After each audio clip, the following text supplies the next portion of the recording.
All right, so today we're going to be talking about the Cold War at home. So far we've really been focusing on how the Cold War, this eternal battle between the United States and the Soviet Union, takes place, abroad. But how does the Cold War affect Americans living at home? So if you remember, after World War One, we talked about the Red Scare in the United States during the 1920s. And that was because of the communist revolution in the Soviet Union. There were fears that communism would come to the United States. Probably the more menacing of the Red Scares is the one in the 1950s and really the late 40s. After World War II, when the Soviet Union becomes one of the two world superpowers, and people are afraid that communism is going to come to the United States.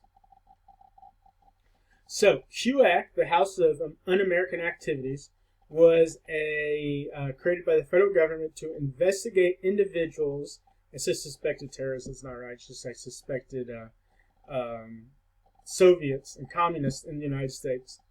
They targeted specifically the film industry. They subpoenaed 43 members who were suspected communists.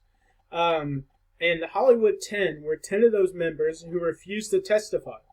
And if you get subpoenaed by a court or by the United States Congress, you have to go in front of them and answer. Okay, you can't just not go. That's a court order, or that's an order of the U.S. Congress. And so when they refused to go, they were jailed for contempt or failure to appear. And they ended up being blacklisted from future films. And what that means is basically people didn't want to be associated with them because they were seen as anti-American. They were seen as possibly as communist. And so people didn't want to associate with them.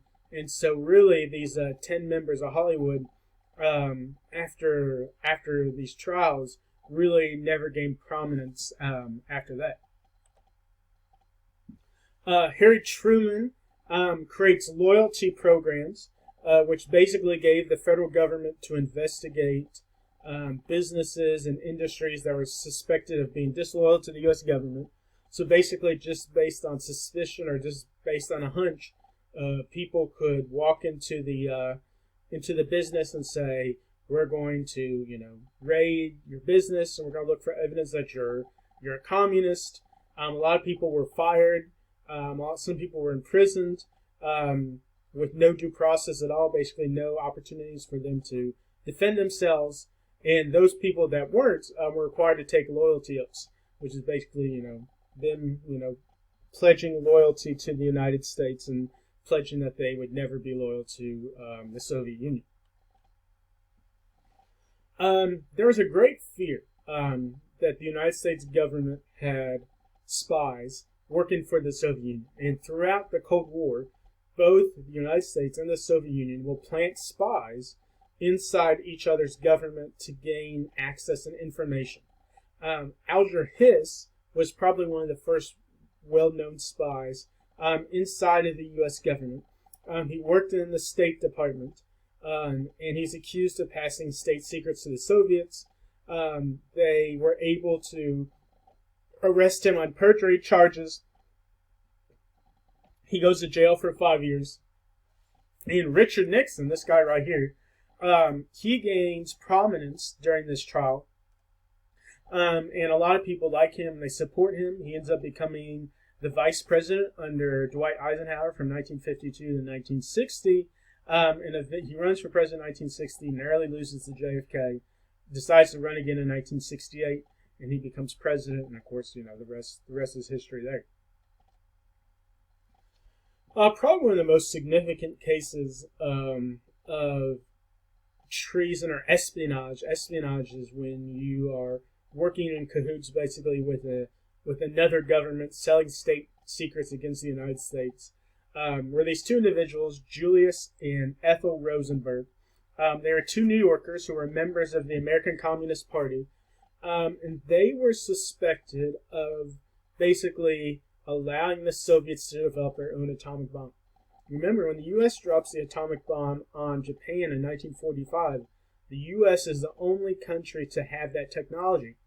And the thought process was that eventually the Soviet Union will the technology to develop their atomic bomb, but it was going to take several years.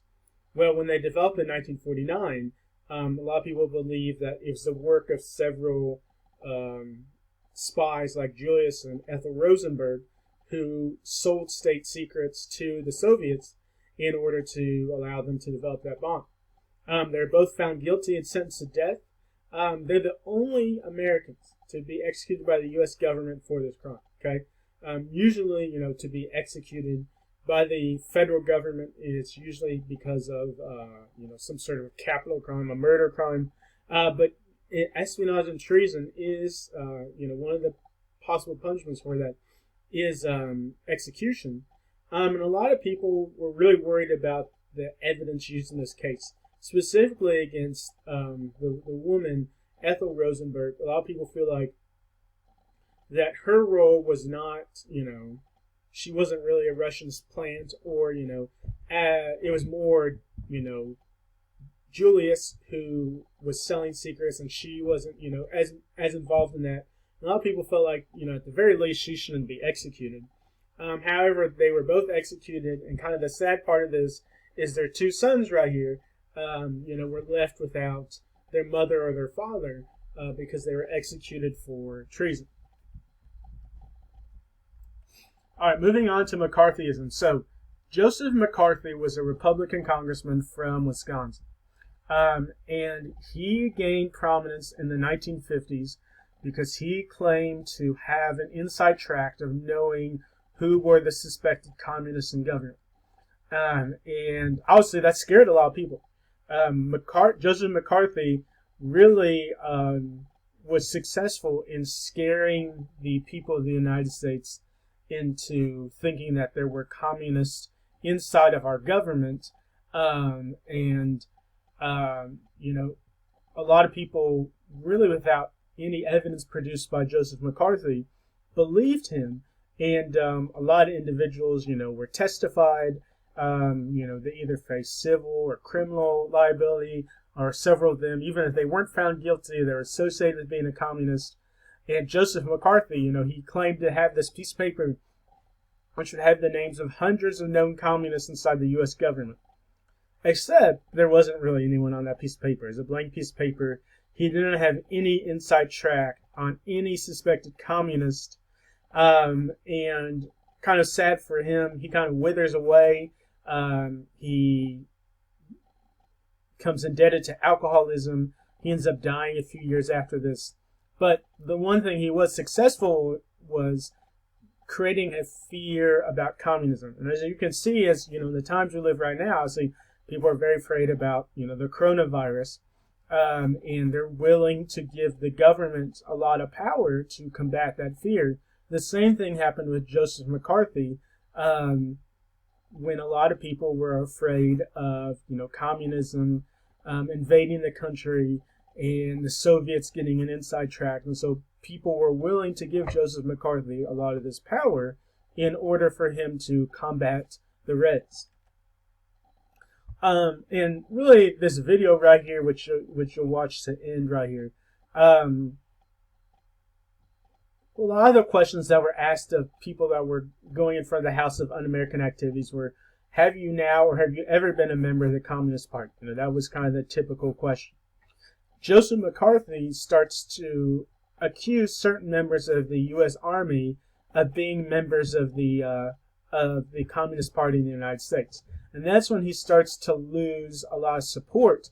And the lead attorney for the Army asked Joseph McCarthy, have you no decency, sir? Right? The fact that you're going after individuals that are putting their life on the line for this country, and you're claiming that they're communist. And really, after kind of that quote, McCarthy starts to lose support, and that essence of the Red Scare starts to end. All right, that brings us to an end of today looking at the Red Scare.